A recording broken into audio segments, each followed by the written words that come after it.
I'm Carlos, the founder of VXG. I'm 32 years old, but I'm a project manager as a professional. My previous role was a project manager in the oil and gas industry in Siemens. And I left Siemens to execute this project because I've seen a huge potential on the gaming sides in Web3. So Web3 made me quit my job to actually start an idea from the scratch.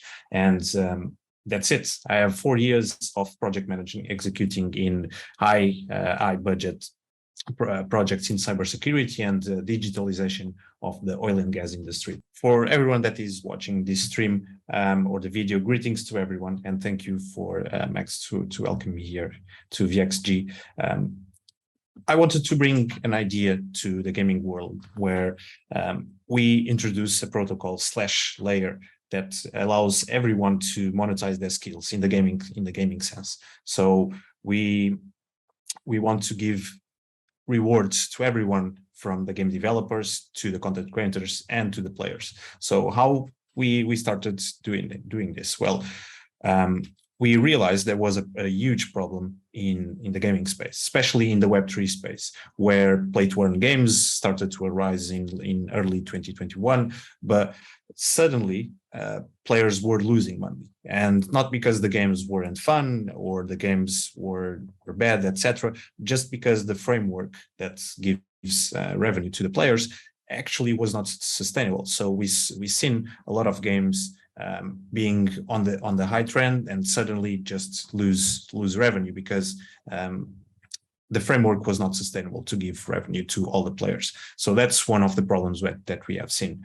Then, of course, the gaming industry is not just all the players, it's now the game developers and content creators. And we have seen that content creators doesn't share the content from Web3 because they don't trust not the quality, but the security of the game. So if the followers are losing, or the players are losing money, what's the point of showing a game to their community and lose community? That makes no sense. And also they lose revenue when receiving donations from their followers. So the tipping systems from streaming platforms remove up to 40% and sometimes 50%. So, and also they don't develop all the new ways to interact with their community, which is a way we've seen it that we could improve their systems. In the game developer side, we have witnessed a lot of talent coming into the blockchain, but they couldn't deploy their game or publish their game seamlessly or without friction into Web3 because they have to learn new technologies, they have to learn new languages, and that's a roadblock. So what have we done?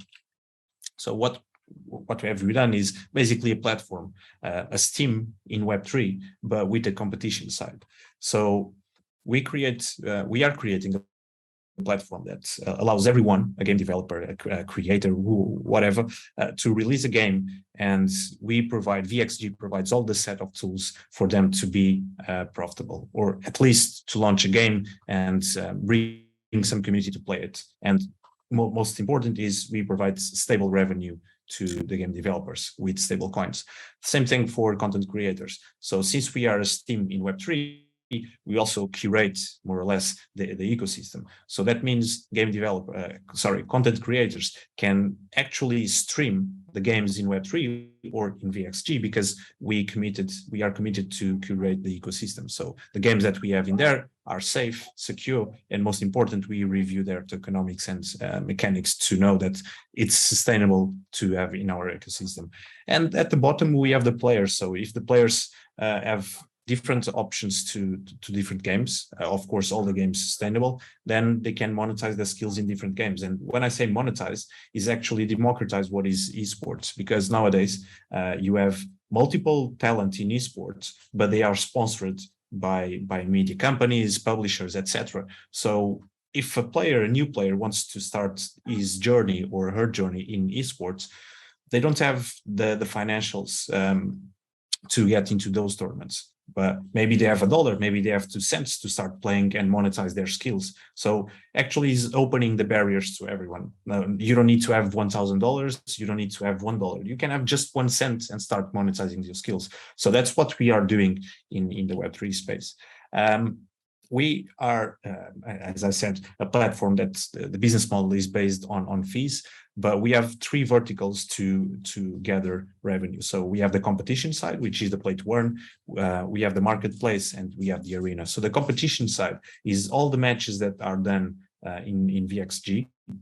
We collect some fees to pay to the game creators, or to the game developers, to the content creators, or to the players. So we have this mechanism that allows everyone that participates in this part of the business model to earn from their skills. So, and it's not volatile tokens, it's always on stable assets. So it can be USDC, it can be USDT, or whatever.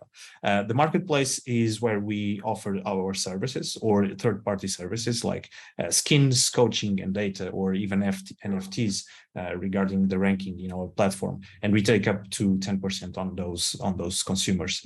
Again, on the arena, what we are aiming to do is to sponsor new talent in the esports scene. So to create another vertical of revenue is we're going to stake players, new players, that we see they have enough talent to give us some revenue too. So we will make deals like 50-50. We will pay all the expenses to the players, all to the tournament buy-ins, all the buy-ins for them to play, and they will give us 50% of the gains that they are making, and also playing as a free roll, so they don't have to stress out if they are running out of money, whatever. We will deal with everything. So why? Because all of these three verticals exponential increase our revenue. So this is our team. I'm Carlos, as I already said. We have Sam in the legal and strategy side. I met him in my previous job. He has done a lot of work in the DeFi space, especially doing proposals for one of the biggest DeFi aggregators, which is Curve Finance. Then Charek, which is an auditor, and that another part is amazing that Charek is an auditor, because if you want good code to be written in Solidity or in blockchain, hire auditors, because they will know what the biggest mistakes are being done in the industry. Mark Simões, a very good close friend of Charek too, is a full stack developer and has been doing chess wrappers, CSGO bots, and he knows backend and frontend from the beginning to the end. And then Marcio, which is a good help for us, because he is mainly user on Web2, and coming into the Web3, it helps us showing what Web3 is missing, especially the roadblocks that Web2 have in Web3. We all have experience in the crypto side, but we all like to communicate and to know what could be improved in the Web3, make it simpler for everyone in the Web3. Our tokenomics, we are trying to raise $200,000 for 5% in pre-seed stage. We haven't announced anything. At this stage, we are more focused in gathering community, but of course, if an angel or a VC would like to jump in and support our project, we will be very happy. But our main point here is we are looking for community more than money at this stage. Our achievements, I haven't mentioned, but we haven't received any funding. We are a bootstrap project, so we started with an idea, and we really believe on what we are building. So that's why we wanted, before we reach out to anyone to ask for money, we would like to show what we have built so far. So we have Lichess as our first game, as our proof of concept game. We have CSGO 2 in our pipeline. It's in the dev stage. We have an agreement with Bunch for the feature of off and on off-ramp fiat in our website. We have more than 2,000 members in our social media channels. We have achieved more than 3,000 game matches in our Mumbai testnet, and we have 4 ambassadors in Asia promoting, let's say, and supporting VXG, doing tournaments and competitions on a daily basis. So this is our go-to-market strategy. Of course, this is just some bullet points. It's much more detailed in our documents. But to have an idea, we want to be on online events, doing some partnerships with games and guilds, and have an active online presence in all the channels that you can see in there.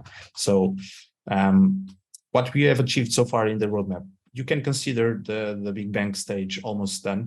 We are finishing our developer dashboard, so everyone can integrate games and our content creator dashboard. And then we will focus on the dark age and all the steps of the roadmap.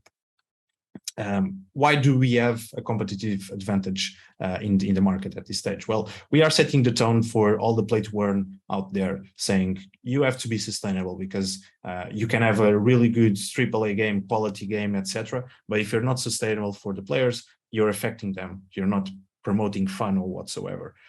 So for us, we are setting the tone and setting the tone for the industry. We know that we have a simple UI UX to use. It's familiar for the Web2 users and Web3 users from the surveys that we have done. We are one of the first projects that are doing ranking based on the tokens that a person holds, and with that comes the benefits of the metagame strategy. Why the metagame strategy? That's the point. If there is a strategy on holding or having or using your tokens, that means that is already utility in there. So the utility of our token is not only governance, is also the ranking and the benefits that you have with your ranking. So since we are a layer or a protocol that the business model is based on fees, you will be able to pay less fees to the protocol and earn more from there. I haven't seen also no one doing a play to earn team to increase the revenue of your game or even if your protocol. And at the end, we are a protocol that is focused on the rewards, incentive rewards, and not tokens, volatile tokens, USDC rewards or stable coin rewards to make sure that you can use it on later stages. And that's it, guys. This is VXG. It's still in early stages, but we believe we hold the power to democratize esports and the whole play to earn industry.